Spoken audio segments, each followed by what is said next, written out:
নারায়ণং নমস্কৃত্য নরং চৈব নরোত্তমং দেবীং সরস্বতীং ব্যাসং ততো জয়মুদীরয়েৎ।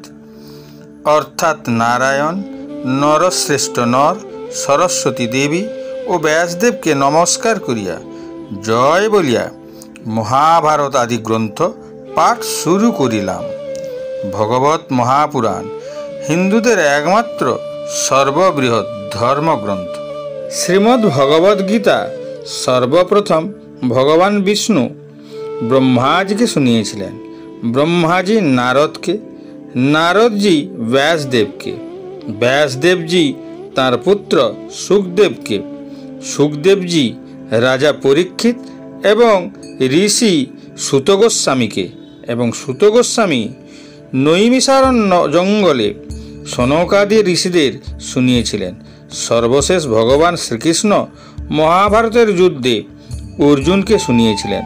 ভগবদ্গীতা 18 অধ্যায় ও 700 শ্লোক। সম্পূর্ণ গীতা। গীতা প্রথম অধ্যায় অর্জুন বিষাদ যোগ। গীতা প্রথম অধ্যায়ের সম্পূর্ণ সংস্কৃত শ্লোকের ভাবার্থ ও তার সম্পূর্ণ বাংলা ব্যাখ্যা। ধৃতরাষ্ট্র উবাচ ধর্মক্ষেত্রে কুরুক্ষেত্রে সমবেতা যুযুৎসবঃ মামকা পাণ্ডবাশ্চৈব কিং কুর্বৎ সঞ্জয়। ধৃতরাষ্ট্র বললেন, হে সঞ্জয়, কুরুক্ষেত্রের পুণ্যভূমিতে যুদ্ধ করার ইচ্ছা নিয়ে সমবেত হয়ে আমার এবং পাণ্ডুর পুত্ররা কি করছে? সঞ্জয় উবাচ দৃष्ट्वा তু পাণ্ডবানীকং বূঢ়াং দুর্যোধনস্তদা আচার্যমুপসঙ্গম্য রাজা বচনম ব্রবীত। সঞ্জয় বললেন, মহারাজ, পাণ্ডবদের সেনাবাহিনীর পর্যবেক্ষণের পর রাজা দুর্যোধন তার গুরু দ্রোণাচার্যের কাছে গিয়ে এই কথাগুলো বললেন। পশ্যৈতং পাণ্ডুপুত্রানামাচার্য মহীতং চমুং বূঢ়াং দ্রুপদপুত্রেণ তব শিষ্যেন ধীমতা। দুর্যোধন বললেন, শ্রদ্ধেয় আচার্য, দেখুন পাণ্ডুর পুত্রদের বিশাল সৈন্যবাহিনী, যা আপনার প্রশিক্ষিত জ্ঞানী শিষ্য দ্রুপদ পুত্রর দ্বারা নিপুণভাবে যুদ্ধের জন্য সুসংগঠিত করেছেন। অত্র সুরা মহেশাসা ভীমার্জুন সমায়ুধি যুযুধান বিরাটশ্চ দ্রুপদশ্চ মহারথ ধৃষ্টকেতুশ্চ কিতান কাশীরাজশ্চ বীর্যবান পুরুজিত কুন্তিভোজশ্চ শৈবশ্চ নরপুঙ্গব যুধামনুশ্চ বিক্রান্ত উত্তমৌজাশ্চ বীর্যবান সৌভদ্র দ্রৌপদেয়াশ্চ সর্ব এব মহারথা। সেই সমস্ত সেনাদের মধ্যে অনেকে ভীম ও অর্জুনের মতো বীর ধনুর্ধারী রয়েছেন এবং যুযুধান ও দ্রুপদের মতো মহাযোদ্ধাও রয়েছেন। সেখানে ধৃষ্টকেতু, চেকিতান, কাশীরাজ, পুরুজিত, কুন্তিভোজ ও শৈব্যের মতো অত্যন্ত বলবান যোদ্ধারাও রয়েছেন। সেখানে রয়েছেন অত্যন্ত বলবান যুধামন্যু, প্রবল পরাক্রমশালী উত্তমৌজা, সুভদ্রার পুত্র এবং দ্রৌপদীর পুত্রগণ। এইসব যোদ্ধারা সকলেই এক একজন মহারথী। अस्माकं विशिष्टा जे तन्निबोधोदिजोत्तम नायका मम सैन्यस्य संगार्थं तनब्रवीमिते। হে দ্বিজোত্তম, আমাদের পক্ষে যে সমস্ত বিশিষ্ট সেনাপতি সামরিক শক্তি পরিচালনার জন্য রয়েছেন, আপনার অবগতির জন্য আমি তাঁদের সম্বন্ধে বলছি। ভবান ভীমশ্চ কর্ণশ্চ কৃপশ্চ সমিতিঞ্জয় অশ্বত্থামা বিকর্ণশ্চ সৌমদত্তিস্তথৈব চ। সেখানে রয়েছেন আপনার মতোই ব্যক্তিত্বশালী ভীষ্ম, কর্ণ, কৃপা, অশ্বত্থামা, বিকর্ণ ও সোমদত্তের পুত্র ভূরিশ্রবা, যারা সর্বদা সংগ্রামে বিজয়ী হয়ে থাকেন। अन्ये च बहुवः সুরামদর্থে তক্ত জীবিতা নানা শস্ত্র প্রহরণা সর্বে যুদ্ধ বিশারদা। এছাড়া আরও বহু সেনানায়ক রয়েছেন যারা আমার জন্য তাদের জীবন ত্যাগ করতে প্রস্তুত। তারা সকলেই নানা প্রকার অস্ত্র শস্ত্রে সজ্জিত এবং তারা সকলেই সামরিক বিজ্ঞানে বিশারদ। অপর্যাপ্তং তদাস্মাকং বলং ভীষ্মাভিরক্ষিতম পর্যাপ্তং তিদমেতেষাং বলং ভীমাভিরক্ষিতম অয়নেষু চ সর্বেষু যথাভাগম স্থিতা ভীষ্মমেবাভিরক্ষস্ত ভবন্ত সর্বয়েবহি। আমাদের সৈন্যবল অপরিমিত এবং আমরা পিতামহ ভীষ্মের দ্বারা পূর্ণরূপে সুরক্ষিত, কিন্তু ভীমের দ্বারা সতর্কভাবে সুরক্ষিত পাণ্ডবদের শক্তি সীমিত। এখন আপনারা সকলে সেনাব্যূহের প্রবেশপথে নিজ নিজ গুরুত্বপূর্ণ স্থানে স্থিত হয়ে পিতামহ ভীষ্মকে সর্বতোভাবে সাহায্য প্রদান করুন। তস্য সঞ্জনয়ন হর্ষং কুরু বৃদ্ধ পিতামহ সিংহনাদং বিনোদ্যচ্চৈ শঙ্খং দদ্মৌ প্রতাপবান। তখন কুরুবংশের বৃদ্ধ পিতামহ ভীষ্ম দুর্যোধনের হর্ষ উৎপাদনের জন্য সিংহের গর্জনের মতো অতি উচ্চনাদে তাঁর শঙ্খ বাজালেন। ততঃ শঙ্খাশ্চ ভীর্যশ্চ পনবানক গোমুখা সহসৈবাভ্যহন্যস্ত সশব্দস্তু মূলোऽভবৎ। তারপর শঙ্খ, ভেরি, পনব, আনক, ঢাক ও গোমুখ সিংহাসমূহ হঠাৎ একত্রে ধ্বনিত হয়ে এক তুমুল শব্দের সৃষ্টি হল। ততঃ শ্বেতৈর্হৈর্যুক্তে মহতি স্যন্দনে স্থিতৌ মাধব পাণ্ডবশ্চৈব দিব্যৌ শঙ্খৌ প্রব্ধমত।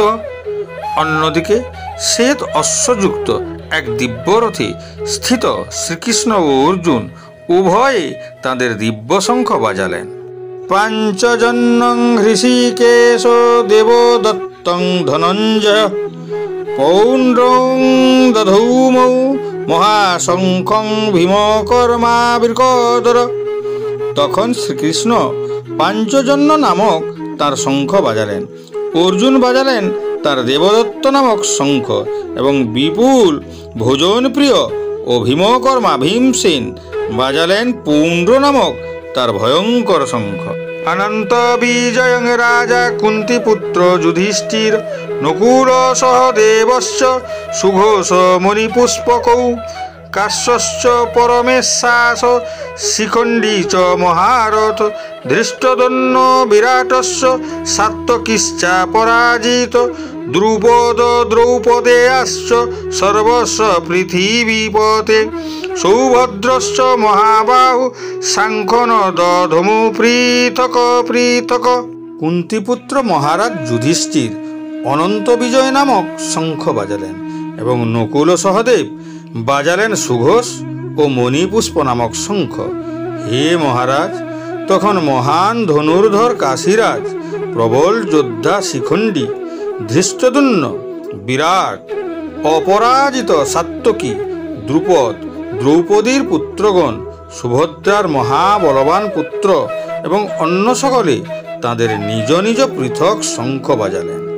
সাঘোষোধার্তরাষ্ট্রাণাং হৃদয়ানি বেদারয়ৎ নভস্য পৃথিবীং চৈব তুমুলোহব্বনুনাদয়ন। শঙ্খ নিনাদের সেই প্রচণ্ড শব্দ আকাশ ও পৃথিবী প্রতিধ্বনিত করে ধৃতরাষ্ট্রের পুত্রদের হৃদয় বিদারিত করতে লাগলো। অথো ব্যবস্থিতান দৃष्ट्वा ধার্তরাষ্ট্রান কপিধ্বজ প্রবৃত্তে শস্ত্র সম্পাতে ধনুরোদ্যম্য পাণ্ডব ঋষিকেশং তদা বাক্যমিদমাহ মহীপতে। সেই সময় পাণ্ডুপুত্র অর্জুন হনুমান চিহ্নিত পতাকা শোভিত রথে অধিষ্ঠিত হয়ে তার ধনুক তুলে নিয়ে স্বর নিক্ষেপ করতে প্রস্তুত হলেন। হে মহারাজ, ধৃতরাষ্ট্রের পুত্রদের সমরসজ্জায় বিনষ্ট দেখে অর্জুন তখন শ্রীকৃষ্ণকে এই কথাগুলি বললেন। সেনয়োরুভয়োর মধ্যে রথং স্থাপয় মহেচ্যুত যাবদেতান্নিরীক্ষেহং যুদ্ধকামানবস্থিতান কৈর্ময়া সহ যুদ্ধব্যমস্মিন রণসমুদ্যমে। অর্জুন বললেন, হে অচ্যুত, তুমি উভয় পক্ষের সৈন্যদের মাঝখানে আমার রথ স্থাপন করো, যাতে আমি দেখতে পারি যুদ্ধ করার অভিলাষী হয়ে কারা এখানে এসেছে এবং এই মহা সংগ্রামে আমাকে কাদের সঙ্গে যুদ্ধ করতে হবে। যৎসমানানবেক্ষেহং জয়েতে হত্র সমাগত ধার্তরাষ্ট্রস্য দুর্বেদ্যের যুদ্ধে প্রিয় চিকীর্ষব।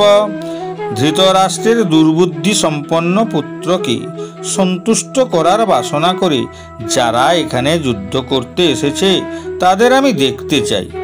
এবমুক্ত ঋষিকেশ গুড়াকেশেন ভারত সেনয়োরুভয়োর মধ্যে স্থাপয়িত্বা রথোত্তমম। সঞ্জয় বললেন, হে ভরত বংশধর, অর্জুন কর্তৃক এভাবে আদিষ্ট হয়ে শ্রীকৃষ্ণ সেই অতি উত্তম রথটি চালিয়ে নিয়ে উভয় পক্ষের সৈন্যদের মাঝখানে রাখলেন। ভীষ্মদ্রোণ প্রমুখত সর্বেষাংচ মহীক্ষিতাম উবাচ পার্থ পশ্যইতান সমবেতান কুরুনীতি। ভীষ্ম, দ্রোণ প্রমুখ পৃথিবীর অন্য সমস্ত নৃপতিদের সামনে ভগবান ঋষিকেশ বললেন, হে পার্থ, এখানে সমবেত সমস্ত কৌরবদের দেখো। তত্রা পশ্যত্য স্থিতান পার্থ পিতৃনথ পিতামহান আচার্যান মাতুলান ভ্রাতৃন পুত্রান পৌত্রান সখিংস্ততা শ্বশুরান সুহৃদশ্চৈব সেনয়োরুভয়োরপি।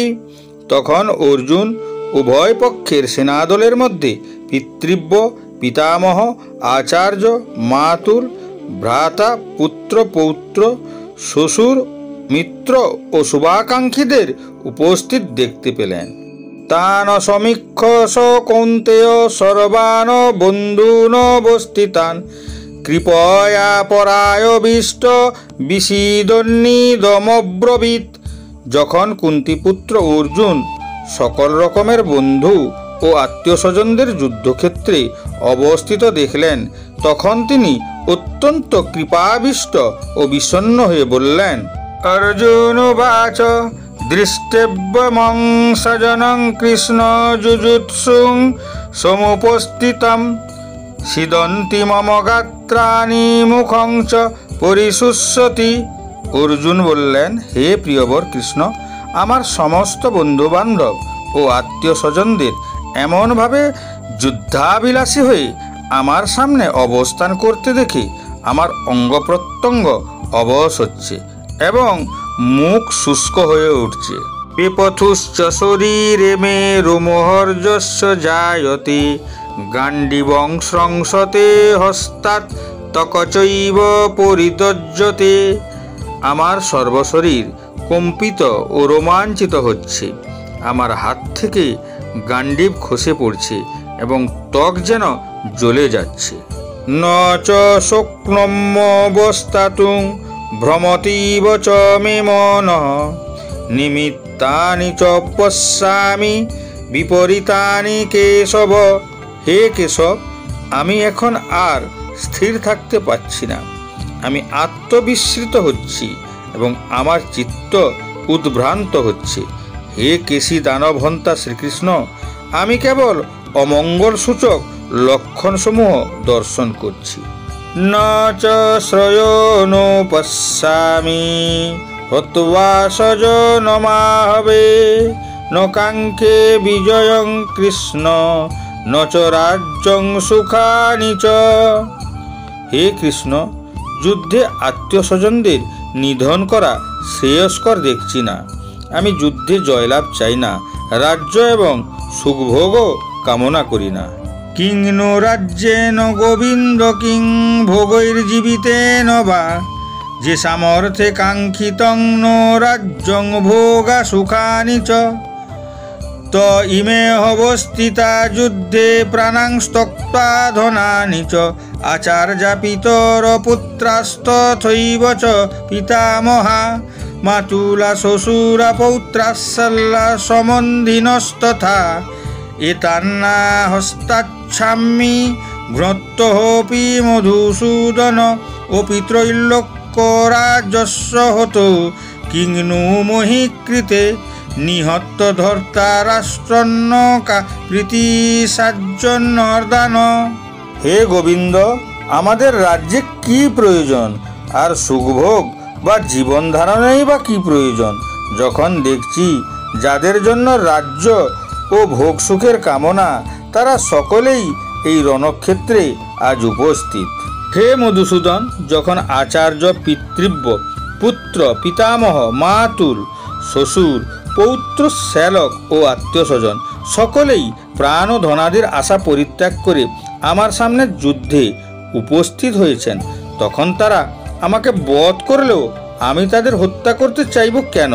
যে সমস্ত জীবের প্রতিপালক জনার্দন, পৃথিবীর তো কথাই নেই, এমনকি সমগ্র ত্রিভুবনের বিনিময়েও আমি যুদ্ধ করতে প্রস্তুত নই। ধৃতরাষ্ট্রের পুত্রদের নিধন করে কি সন্তোষ আমরা লাভ করতে পারব? পাপমেবাশ্রয়ে দস্মান হত্বৈতানাততাইন, তস্মান্নাহার বয়ং হস্তুং ধার্তরাষ্ট্রান সবান্ধবান, স্বজনং হি কথং হত্বা সুখীন শ্যামমাধব। এই ধরনের আততায়ীদের বধ করলে মহাপাপ আমাদের আচ্ছন্ন করবে, সুতরাং বন্ধুবান্ধব সহ ধৃতরাষ্ট্রের পুত্রদের সংহার করা আমাদের পক্ষে অবশ্যই উচিত হবে না। হে মাধব, লক্ষ্মীপতি শ্রীকৃষ্ণ, আত্মীয় স্বজনদের হত্যা করে আমাদের কি লাভ হবে, আর তা থেকে আমরা কেমন করে সুখী হব? যদ্যপেতে ন পশ্যন্তি লোভোপহত চেতস, কুলক্ষয় কৃতং দোষং মিত্রদোহে চ পাতকম, কথং ন জ্ঞেয়মস্মাভি পাপাদস্মান্নিবর্তিতুম, কুলক্ষয় কৃতং দোষং প্রপশ্যদ্ভি জনার্দন। হে জনার্দন, যদিও এরা রাজ্য লোভে অভিভূত হয়ে কুলক্ষয় জনিত দোষ ও মিত্রদ্রোহ নিমিত্ত পাপ লক্ষ্য করছে না, কিন্তু আমরা কুলক্ষয় জনিত দোষ লক্ষ্য করেও এই পাপ কর্মে কেন প্রবৃত্ত হব? কুলক্ষয়ে প্রণশ্যন্তি কুলধর্মা সনাতনা, ধর্মে নষ্টে কুলং কৃৎস্নম ধর্মোভিভবত্যুত। কুলক্ষয় হলেও সনাতন কুলধর্ম বিনষ্ট হয়, এবং তাহলে সমগ্র বংশ অধর্মে অভিভূত হয়।